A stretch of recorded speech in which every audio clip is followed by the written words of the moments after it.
So welcome to the prelims booster session. आज का पहला टॉपिक है बायो रेमेडिएशन इन इंडिया। ये टॉपिक आपके एनवायरनमेंट के लिए इंपॉर्टेंट है। तो इंडिया ने अर्जेंट एनवायरमेंटल क्राइसिस फेस किए हैं, जिसमें कि unchecked waste generation, industrial pollution, pesticide accumulation, oil spills की वजह से इंडिया में इन्वायरमेंटल क्राइसिस आता है। तो बायो रेमेडिएशन क्या होता है? बेसिकली आप लाइफ थ्रू बायोलॉजी रिस्टोर कर रहे हो। इसमें क्या होता है कि नेचुरली अकरिंग या फिर इंजीनियर्ड माइक्रो ऑर्गेनिजम्स जैसे बैक्टीरिया, फंगी, एल्गी, प्लांट्स, ये ब्रेक डाउन कर देते हैं डेंजरस पॉल्यूटेंट्स को इनटू हार्मलेस बाय प्रोडक्ट्स। तो ये पॉल्यूटेंट्स ऑयल भी हो सकते हैं, पेस्टिसाइड भी हो सकते हैं, plastic, toxic heavy metals. Microbes क्या करते हैं, इनको मेटाबोलाइज कर देते हैं पॉल्यूटेंट्स को एज फूड, और इनको कन्वर्ट कर देते हैं इनटू वाटर, कार्बन डाइऑक्साइड या फिर ऑर्गेनिक एसिड्स। तो दो तरह की होती है इनसाइट टू बायो रेमिडिएशन, जो कि जिसमें कि ट्रीटमेंट जो है डायरेक्टली कंटेमिनेटेड साइट पर ही होती है, और एक होती है एक्स सीटू बायो रेमिडिएशन, जिसमें कि कंटेमिनेटेड सॉइल या वाटर को रिमूव करके एक फैसिलिटी में ट्रीट करके वापस लाया जाता है।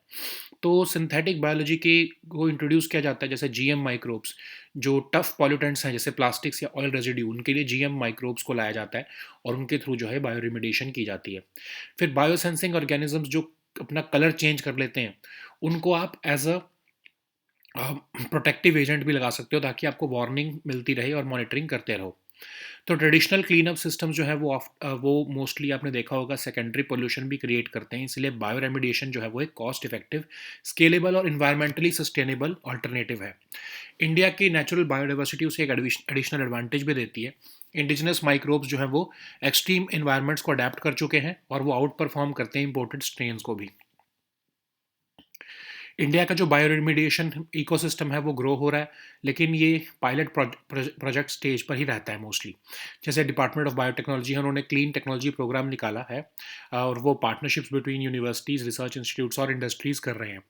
आईआईटी के कुछ रिसर्चर्स हैं, उन्होंने भी नैनो कॉम्पोजिट मटेरियल जो है कॉटन से यूज़ करके ऑयल स्पिल्स को क्लीन करने में यूज़ किया है।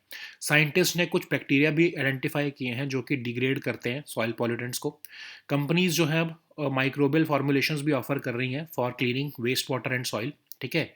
तो अगर हम ग्लोबल ट्रेंड्स देखें, जापान यूज़ करता है प्लांट और microbe based systems in urban waste strategies. European Union भी ऐसे मल्टीनेशनल कोलैबोरेशंस को फंड कर रहा है, जिसमें oil spill clean up, mining land restoration हो रही है। चाइना भी जो है इंजीनियर्ड बैक्टीरिया का यूज़ करके इंडस्ट्रियल वेस्टलैंड्स को रिस्टोर कर रहा है। तो एक तरह से ग्लोबल एग्जांपल्स हैं कैसे बायो रेमिडिएशन जो है वो मेन स्ट्रीम की जा रही है एनवायरमेंटल मैनेजमेंट में। इंडिया के पास इमेंस अपॉर्चुनिटीज़ हैं, रिवर रिजुविनेशन प्रोग्राम्स में हम इसे यूज़ कर सकते हैं, इंटीग्रेट कर सकते हैं। और बायो रेमिडिएशन जो है वो जॉब्स भी क्रिएट कर सकती है, biotechnology research, waste management, environmental consulting में। तो लेकिन प्रॉब्लम क्या है कि इसमें कुछ रिस्क भी हैं, खासकर जेनेटिकली मॉडिफाइड ऑर्गेनिजम्स को अगर हम जब यूज़ कर रहे हैं तो पुअर कंटेनमेंट या इनएडिक्वेट टेस्टिंग की वजह से इकोसिस्टम्स भी हार्म हो सकते हैं। ठीक है। नेक्स्ट हम टॉपिक देखते हैं trade enablement and marketing scheme. ये टॉपिक इकोनॉमी के लिए इंपॉर्टेंट है। तो मिनिस्ट्री ऑफ एमएसएमई जो है उन्होंने trade enablement and marketing scheme के बारे में राज्यसभा को इन्फॉर्म किया है। तो trade enablement and marketing scheme जो है सब स्कीम है raising and accelerating MSME performance, जो कि एक सेंट्रल सेक्टर स्कीम है। इसमें एमएसएमईज को एम्पावर किया जाता है डिजिटल टूल्स और गाइडेंस के साथ, ताकि वो ई कॉमर्स मार्केट प्लेस को इफेक्टिवली यूटिलाइज कर सकें। तो ये सपोर्ट करते हैं एमएसएमईज को अक्रॉस डिफरेंट मार्केट्स। ठीक है। ताकि वो एक्सेस कर सके डिफरेंट मार्केट्स को। जितने भी उद्यम रजिस्टर्ड एमएसएमईज हैं अंडर मैन्युफैक्चरिंग और सर्विसेज सेक्टर्स, वो एलिजिबल होते हैं बेनिफिट्स के लिए अंडर दिस इनिशिएटिव। और नेशनल स्मॉल इंडस्ट्रीज कॉर्पोरेशन जो है वो इसकी इंप्लीमेंटिंग एजेंसी है। नेक्स्ट हम टॉपिक देखते हैं मसाला बॉन्ड्स। टॉपिक इकोनॉमी के लिए इंपॉर्टेंट है। तो ईडी ने रिसेंटली नोटिस इशू किए हैं केरला चीफ मिनिस्टर को केआईआईएफबी मसाला बॉन्ड की इन्वेस्टिगेशन में। ठीक है। तो मसाला बॉन्ड्स क्या होते हैं? रुपी डिनोमिनेटेड बॉन्ड्स जो कि आउटसाइड इंडिया इशू किए जाते हैं इंडियन एंटिटीज़ द्वारा। और आईएफसी जो कि आर्म ऑफ वर्ल्ड बैंक है, उसने सबसे पहला मसाला बॉन्ड 2013 में इशू किया था। ये डेट इंस्ट्रूमेंट्स होते हैं जो कि आपको पैसा रेज करने को हेल्प करते हैं लोकल करेंसी में rather than foreign currency from foreign investors. तो इसका मतलब क्या हुआ कि जो करेंसी रिस्क है वो इन्वेस्टर के ऊपर आता है, ना कि इशूअर के ऊपर। तो ये bonds typically attractive interest rate issue offer करते हैं, बिकॉज इसमें एक्सचेंज रेट फ्लक्चुएशंस का रिस्क नहीं है। तो गवर्नमेंट और प्राइवेट एंटिटीज दोनों ही इन बॉन्ड्स को इशू कर सकती हैं। जो कौन इसमें इन्वेस्ट करता है? जो इन्वेस्टर्स आउटसाइड इंडिया हैं, और वो कोई भी रेजिडेंट जो है कंट्री उस कंट्री का होना चाहिए जो FATF की मेंबर है। और इंडिविजुअल्स, इंस्टीट्यूशंस, फाइनेंशियल ऑर्गेनाइजेशंस जो हैं वो इसमें इन्वेस्ट कर सकती हैं। इवन मल्टीलैटरल और रीजनल फाइनेंशियल इंस्टीट्यूशंस भी इसमें इन्वेस्ट करते हैं, जिसमें कि इंडिया एक मेंबर है। तो अब इसका जो मसाला बॉन्ड्स होते हैं, इससे जो पैसा जनरेट किया जाता है वो प्रोडक्टिव और रेगुलेटेड पर्पसेस के लिए यूज़ किया जाता है, जैसे affordable housing, infrastructure, refinancing of rupee loans, या फिर कॉर्पोरेट वर्किंग कैपिटल रिक्वायरमेंट्स को मीट करने के लिए। ठीक है। नेक्स्ट हम टॉपिक देखते हैं biological weapons convention. Topic international relations के लिए इंपॉर्टेंट है। तो ईएम जो है उन्होंने रिसेंटली कहा है कि अर्जेंट रिफॉर्म्स की ज़रूरत है ग्लोबल बायो सिक्योरिटी को स्ट्रेंथन करने के लिए और मॉडर्नाइज करने के लिए बायोलॉजिकल वेपन्स कन्वेंशन को। तो बायोलॉजिकल वेपन कन्वेंशन एक लीगली बाइंडिंग इंटरनेशनल ट्रीटी है जो बैन करता है यूज़ ऑफ बायोलॉजिकल और टॉक्सिक वेपन्स। तो ये ट्रीटी बैन करती है किसी भी इक्विपमेंट को या मीन्स ऑफ डिलीवरी दोनों को जो कि डिज़ाइन किए गए हैं यूज़ करने के लिए बायोलॉजिकल एजेंट्स या टॉक्सिन्स को। तो ये इसमें जो है सिग्नेटरीज को बायोलॉजिकल वेपन्स को डिस्ट्रॉय करना होता है, और ये ओपन है फॉर सिग्नेचर सिंस 1972, और ये 1975 में इन्फोर्स हुई है। पहली ऐसी ट्रीटी है जो कैटेगोरिकली बैन कर रही है क्लास ऑफ वेपन को। 187 स्टेट पार्टीज हैं इसके मेंबर्स, इंक्लूडिंग पैलेस्टीन, और 4 सिग्नेटरीज अलग से हैं। लेकिन 10 स्टेट्स ऐसी हैं जिन्होंने ना तो इसे साइन किया है ना ही इसे रेटिफाई किया है। इंडिया ने इसे साइन और रेटिफाई 1974 में ही कर दिया था। अभी ये कन्वेंशन कहता है कि स्टेट्स जो है आपस में बायलैटरली और मल्टीलैटरली कोऑपरेट करेंगी कंप्लायंस इश्यूज को सॉल्व करने में। कोई भी इम्प्लीमेंटेशन बॉडी नहीं है लेकिन इसकी, ठीक है। और इसकी जो स्टेट्स जो है वो कंप्लेंट्स UNSC को भी कर सकती हैं, और इसके लिए रिव्यू कॉन्फ्रेंस होती है हर 5 साल में देखने के लिए कि कैसे जो है कन्वेंशन इंप्लीमेंट हो रहा है। अब बायोलॉजिकल वेपन्स क्या है? बेसिकली डिसीज कॉजिंग ऑर्गेनिजम्स या टॉक्सिन्स को जो डिसैमिनेट करते हैं वेपन्स, उनको हम बायोलॉजिकल वेपन्स कहते हैं। तो इसमें 2 पार्ट्स होते हैं, एक वेपनाइज्ड एजेंट होता है और एक डिलीवरी मैकेनिज्म होता है। नेक्स्ट हम टॉपिक देखते हैं संचार साथी। टॉपिक गवर्नेंस के लिए इंपॉर्टेंट है। तो डिपार्टमेंट ऑफ टेलीकम्युनिकेशन ने मैंडेटरी कर दिया है सभी न्यू मैन्युफैक्चर्ड और इंपोर्टेड मोबाइल फ़ोन्स को कि वो जो भी इंडिया में लाए जाएंगे कि वो संचार साथी ऐप के साथ प्री इंस्टॉल्ड आए। तो संचार साथी एक सिक्योरिटी और अवेयरनेस प्लेटफॉर्म है डिवेलप्ड बाय DOT। तो ये अवेलेबल है both as an app and a web portal. ये हेल्प करता है मोबाइल यूज़र्स को मैनेज करना अपनी डिजिटल आइडेंटिटी। तो ये प्रोवाइड करता है educational material on telecom safety and cyber risk. तो ये यूज़र्स को इसके अंदर कई तरह की फीचर्स है, जैसे यूज़र्स को रिपोर्ट करना हो सस्पिशियस कॉल्स, SMS या व्हाट्सएप मैसेज, के लिए चक्षु फीचर है। फिर यूज़र जो है स्पैम कॉल्स और मैसेजेस जो ट्राई रूल्स को ब्रेक करते हैं उन्हें रिपोर्ट कर सकते हैं। इवन फिशिंग लिंक्स को भी रिपोर्ट कर सकते हैं। वो आइडेंटिफाई कर सकते हैं कि क्या उनके नाम पर कोई सिम कार्ड चल रहे हैं, और अगर IMEI कोई ब्लॉक करना हो स्टोलन या लॉस्ट डिवाइस का, तो उसको भी जो है वो अलाउ करता है ये ऐप, ठीक है। नेक्स्ट हम टॉपिक देखते हैं फ्लोराइड। ये टॉपिक एनवायरनमेंट के लिए इंपॉर्टेंट है। तो एक NGO ने असेस किया है कि उड़ीसा के मयूरभंज डिस्ट्रिक्ट में एक्सेस फ्लोराइड है ड्रिंकिंग वाटर में, जिसकी वजह से फ्लोरोसिस हो रहा है कई विलेजेस में। तो फ्लोराइड क्या है? एक inorganic monoatomic anion of fluorine, जो कि एलिमेंटल स्टेट में नहीं होता है because of its high reactivity. ये ट्रेस अमाउंट्स में हमारी बॉडी में भी होता है, और इसको इंटेग्रिटी ऑफ बोन्स और टीथ के लिए ज़रूरी होता है। 99% जो फ्लोराइड है बॉडी में वो हार्ट टिश्यूज़ में पाया जाता है। अगर हम इसका यूज़ देखें तो ये एल्यूमिनियम की प्रोडक्शन में या फिर फ्लक्स की तरह स्टील और ग्लास फाइबर इंडस्ट्रीज़ में यूज़ किया जाता है। और इसकी अगर हम देखें एक्सेस जो जब फ्लोराइड हो जाता है तो इससे डेंटल फ्लोरोसिस हो जाता है, जो कि खासकर चिल्ड्रन की हेल्थ को इम्पैक्ट करता है। इवन स्केलेटल फ्लोरोसिस भी हो जाता है, जिससे कि बोन्स और जॉइंट टिश्यूज अफेक्ट होते हैं, ठीक है। नेक्स्ट हम टॉपिक देखते हैं हॉर्नबिल फेस्टिवल। ये टॉपिक आर्ट एंड कल्चर के लिए इंपॉर्टेंट है। तो 26th एडिशन ऑफ नागालैंड का आइकॉनिक हॉर्नबिल फेस्टिवल चल रहा है। तो ये इंटर ट्राइबल इंटरेक्शन के लिए जो है ये फेस्टिवल बनाया गया है। इसको स्टेट टूरिज्म और कल्चर डिपार्टमेंट जो है गवर्नमेंट ऑफ नागालैंड के वो ऑर्गेनाइज करते हैं। हॉर्नबिल बर्ड के नाम पर इसका नाम रखा गया है, और इस बार जो है स्विट्जरलैंड और आयरलैंड कंट्री पार्टनर्स हैं इस फेस्टिवल के। नेक्स्ट हम टॉपिक देखते हैं एक्सरसाइज एक्विबरिन। ये टॉपिक सिक्योरिटी के लिए इंपॉर्टेंट है। तो 14th एडिशन जो एक्सरसाइज एक्विबरिन का है वो केरला में शुरू हो चुका है। तो एक्विबरिन क्या है? फ्रेंड्स इसका मीनिंग होता है धीवेही लैंग्वेज में, जो कि मालदीव्स में बोली जाती है। तो ये बायलैटरल मिलिट्री एनुअल एक्सरसाइज है जो कि अल्टरनेटिवली इंडिया और मालदीव्स के बीच में होती है। नेक्स्ट हम टॉपिक देखते हैं हिरॉन MK2। ये टॉपिक सिक्योरिटी के लिए इंपॉर्टेंट है। तो अनमैन्ड कैपेबिलिटीज़ को एनहेंस करने के लिए इंडियन आर्म्ड फोर्सेज ने more satellite linked Heron MK2 UAVs जो है वो इमरजेंसी प्रोक्योरमेंट उनकी शुरू की है। तो हेरॉन MK2 क्या है? Medium altitude long endurance unmanned aerial vehicles, जो कि इसराइल एरोस्पेस इंडस्ट्रीज ने डेवलप किए हैं। तो ये इसके एंड्योरेंस लगभग 45 आवर्स तक की है। टॉप स्पीड इसकी लगभग 150 नॉट्स है। मोर देन 1000 किलोमीटर इसकी रेंज रहती है। 35,000 फीट तक की ये ऑल्टीट्यूड को रीच कर सकता है। ठीक है। लॉन्ग रेंज रडार्स हैं, ऑब्जर्वेशन सेंसर्स हैं इसमें, और ये टेंस ऑफ किलोमीटर्स अवे से ये इंटेलिजेंस गैदर कर सकता है without the need of crossing the borders. Okay, so now let us see all these topics in English. So the first topic is bioremediation in India. This topic is important for your environment section. So India is witnessing an urgent environmental crisis which is triggered by decades of unchecked waste generation, industrial pollution, pesticide accumulation, oil spills, and heavy metal contamination. So for that, bioremediation is a good measure, which literally means restoring life through biology. So it basically relies on naturally occurring or engineered microorganisms like bacteria, fungi, algae, or plants, which break down dangerous pollutants into harmless byproducts. So these pollutants range from oil and pesticides to plastics and toxic heavy metals. So microbes metabolize pollutants as foods, convert them into water, carbon dioxide, or organic acids, while certain organisms transform metals into safer, non-leaching forms. So there are two types of bioremediation. First is the in situ bioremediation, in which treatment occurs directly at the contaminated site. Then we have ex situ bioremediation, in which the contaminated soil or water is removed, treated in a facility, and then returned. Okay, so synthetic biology is introduced under bioremediation, in which GM microbes are used for tough pollutants like plastics and oil residues.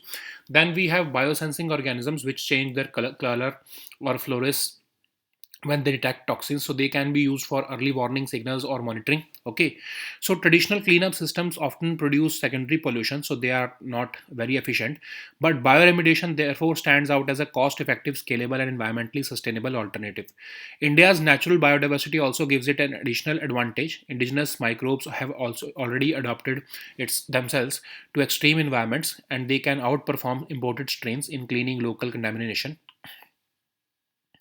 So India's bioremediation ecosystem is growing, but it remains mostly at the pilot project stage. So Department of Biotechnology supports bioremediation projects through its Clean Technology program. Also, IIT researchers have created a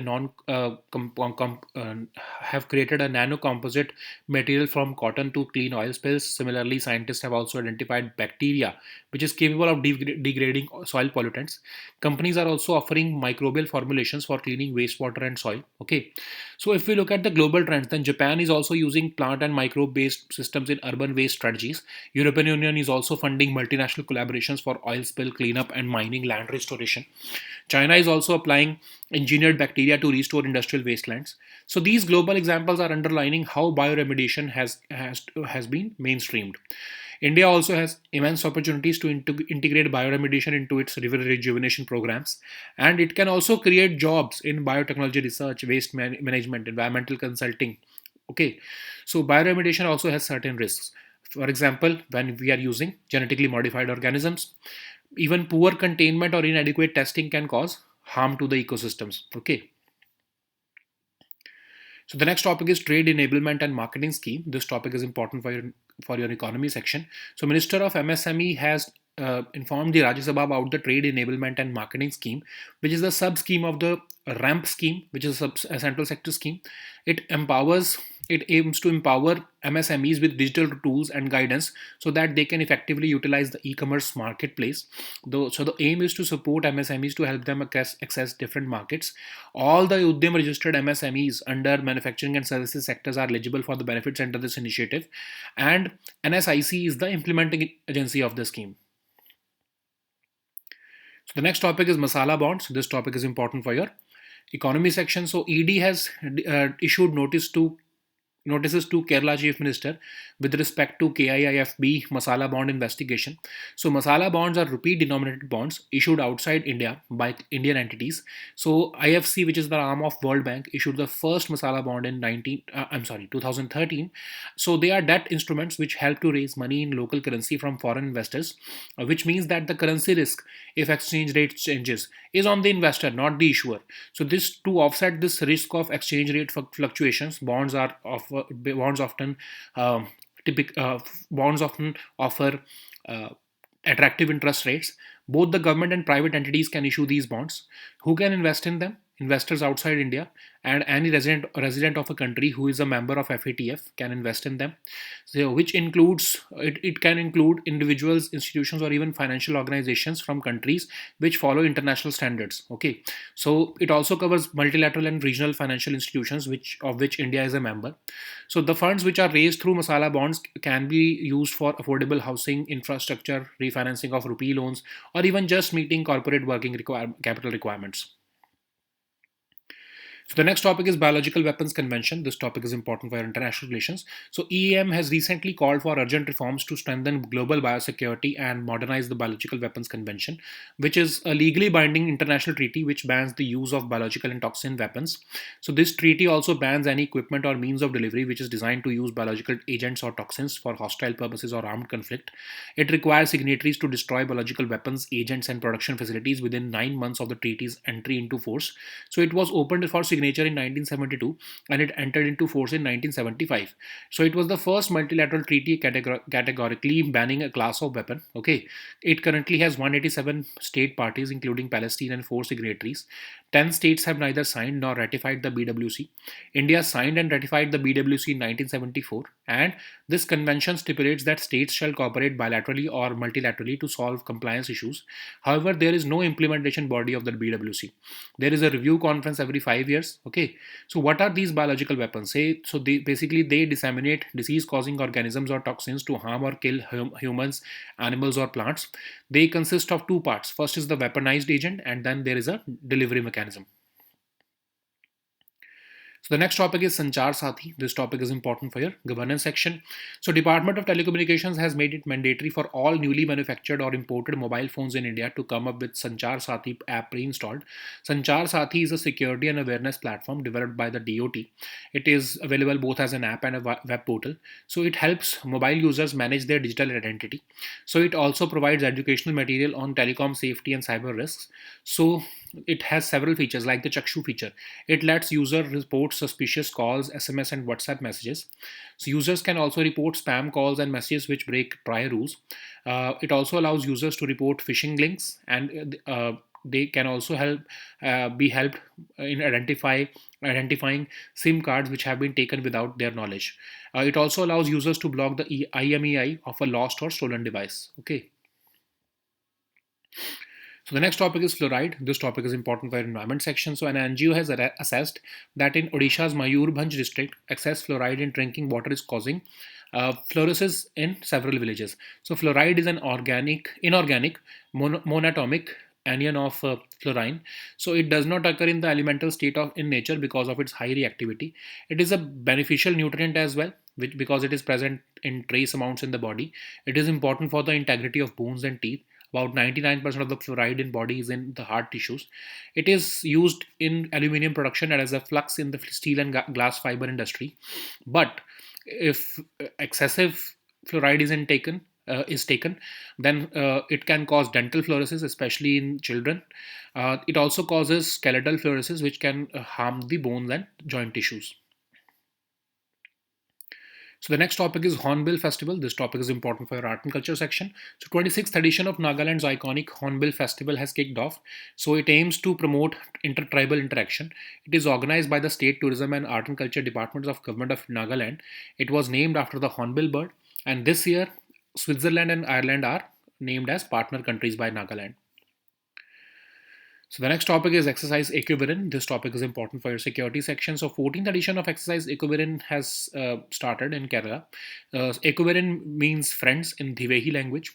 It is a bilateral military annual exercise conducted alternatively in India and Maldives. So the next topic is Hiran MK2. This topic is important for your security section. To enhance their unmanned capabilities, Indian Armed Forces have signed up for satellite linked Heron MK2 UAVs under emergency procurement. So it's a medium altitude, long endurance unmanned aerial vehicle. It was developed by Israeli Aerospace Industries. It offers an endurance of 45 hours and at a top speed of 150 knots. It can reach altitudes of up to 35,000 feet and it has an operating range of more than 1,000 kilometers. It can carry long range radars and observation sensors, and it is able to gather intelligence from tens of kilometers away without crossing borders. Okay. So these were our topics for today. We'll meet next time with new topics. Until then, goodbye and take care.